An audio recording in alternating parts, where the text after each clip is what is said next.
ಇವತ್ತು ಬಸವ ಜಯಂತಿಯನ್ನು ಇಡೀ ದೇಶದಾದ್ಯಂತ ಆಚರಿಸಿವೆ. 1250 ವರ್ಷದ ಹಿಂದೆ ಅವರು ಬಹಳ ಮಹತ್ವವಾದಂಥದ್ದು ಜಾತ್ಯತೀತವಾದಂಥ ರಾಷ್ಟ್ರವನ್ನು ನಿರ್ಮಾಣ ಮಾಡಬೇಕಂತೇಳಿ ಅಂತರ್ಜಾತೀಯ ವಿವಾಹವನ್ನು ಮಾಡಿದರು. ಇವತ್ತು ದುರ್ದೈವ ಏನಂದ್ರೆ ಭಾಷಣದಲ್ಲಿ ಮಾಧ್ಯಮದಲ್ಲಿ ಮಾತಾಡ್ತಾರೆ ಜಾತ್ಯತೀತ. ಚುನಾವಣೆ ನಿಲ್ಬೇಕಾದ್ರೆ ಯಾವ ಜಾತಿ ಅಂತ ಕೇಳ್ತಾರೋ, ಓಟ್ ಹಾಕ್ಬೇಕಾದ್ರೆ ಯಾವ ಜಾತಿ ಅಂತ ಕೇಳ್ತಾರೋ, ಎಲ್ಲವರು ಯಾವ ಜಾತಿ ಅಂತ ಕೇಳ್ತಾರೋ, ಮತ್ತು ಕಿವಿಯಲ್ಲಿ ನಿಮ್ಮ ಸಬ್ಕಾಸ್ಟ್ ಯಾವ್ದು ಕೇಳ್ತಾರೆ.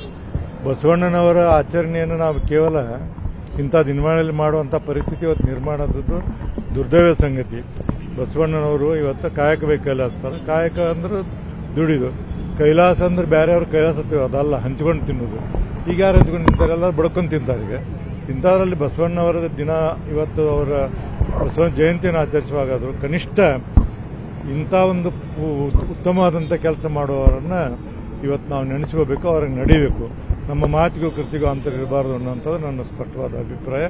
ಹಂಗಾಗಲಿ ಅನ್ನುವಂಥ ಶುಭವನ್ನು ಹಾರೈಸ್ತೀನಿ. ಮತ್ತು ಸರ್ಕಾರ ಬಸವಣ್ಣವರನ್ನು ರಾಯಭಾರಿ ಮಾಡಿದೆ, ಅವ್ರ ಫೋಟೋ ಎಲ್ಲ ಹಾಕೊಂಡಾಗ ಅದಕ್ಕೆ ಸರ್ಕಾರಕ್ಕೂ ನಾ ಈ ಹಿನ್ನೆಲೆಯಲ್ಲಿ ಬಸವಣ್ಣವರ ಬಗ್ಗೆ ಅಪಾರವಾದ ಕಾಳಜಿಯನ್ನು ವಹಿಸಿ ಸಿದ್ದರಾಮಯ್ಯ ಅವರಿಗೆ ಅಭಿನಂದನೆ ಸಲ್ಲಿಸ್ತೇನೆ. ತಾವು ಹಿರಿಯ ರಾಜಕಾರಣಿ, ಸಭಾಪತಿಗಳಾಗಿದೆ. ಪ್ರಸ್ತುತವಾಗಿ ರಾಜಕೀಯವಾಗಿ ನಡೀತಾ ಇರುವಂತಹ ಬೆಳವಣಿಗೆಗಳು, ಪೆಂಡ್ರೈವ್ ಪ್ರಕರಣ ಆಗಿರ್ಬೋದು ಸರ್, ಇವೆಲ್ಲ ನಮ್ಮ ದೇಶದ ದುರ್ದೈವ, ನಮ್ಮ ದುರ್ದೈವ. ಇಂಥ ಒಂದು ಸುಸಂಸ್ಕೃತ ನಾಡಾದಂಥ ಕರ್ನಾಟಕದಲ್ಲಿ ಇಂಥೆಲ್ಲ ನಡೀಬಾರ್ದು. ಇಡೀ ದೇಶ ಜಗತ್ತು ನೋಡ್ತೀವಿ, ನಮಗೆಲ್ಲ ನಾಚಿಕೆ ಬರ್ತದೆ. ಕೊನೆಗೆ ಏನು ಅನಿಸ್ತಿದೆ ಅಂದರೆ ಮರ್ಯಾದೆ ಇದ್ದವರು ರಾಜಕಾರಣದಲ್ಲಿ ಇರಬಾರ್ದು ಅನ್ನುವಂಥ ಭಾವನೆ ಇವತ್ತು ಎಲ್ಲರಿಗೂ ವ್ಯಕ್ತ ಆಗ್ತಿದೆ. ಆಗಬಾರ್ದು ಅನ್ನುವಂಥ ಆಸೆ ಇತ್ತು ನಮ್ಮದಿದೆ.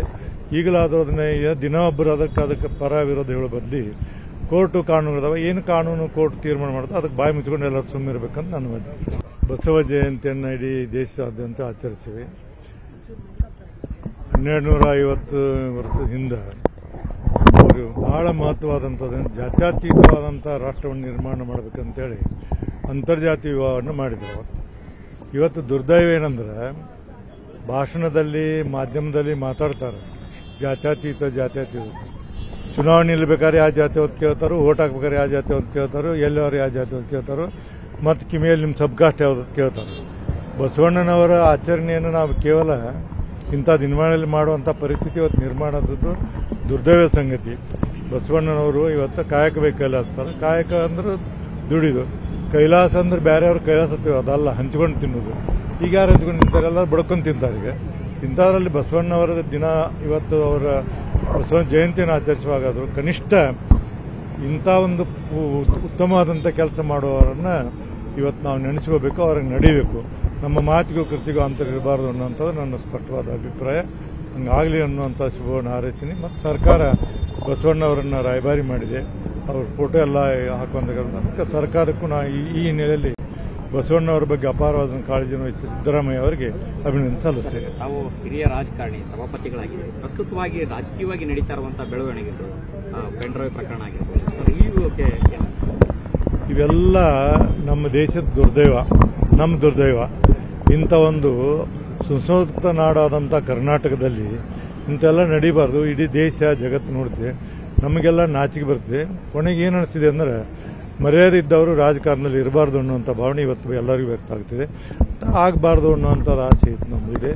ಈಗಲಾದರೂ ಅದನ್ನ ದಿನ ಒಬ್ಬರು ಅದಕ್ಕೆ ಪರ ವಿರೋಧ ಹೇಳೋ ಬದಲಿ ಕೋರ್ಟು ಕಾನೂನುಗಳದಾವ, ಏನು ಕಾನೂನು ಕೋರ್ಟ್ ತೀರ್ಮಾನ ಮಾಡುತ್ತೆ ಅದಕ್ಕೆ ಬಾಯಿ ಮುಚ್ಕೊಂಡು ಎಲ್ಲರೂ ಸುಮ್ಮನಿರ್ಬೇಕಂತ ನನ್ನ ಮಧ್ಯೆ. ಕನ್ನಡಿಗರ ಮೆಚ್ಚಿನ ನಿಮ್ಮ ನ್ಯೂಸ್ 18 ಕನ್ನಡ ಈಗ ವಾಟ್ಸ್ಆಪ್ನಲ್ಲಿಯೂ ಲಭ್ಯ.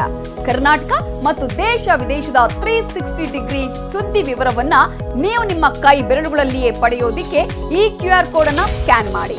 ನಮ್ಮ ಚಾನೆಲ್ ಅನ್ನ ಫಾಲೋ ಮಾಡಿ, ನೋಟಿಫಿಕೇಶನ್ ಆನ್ ಮಾಡಿ.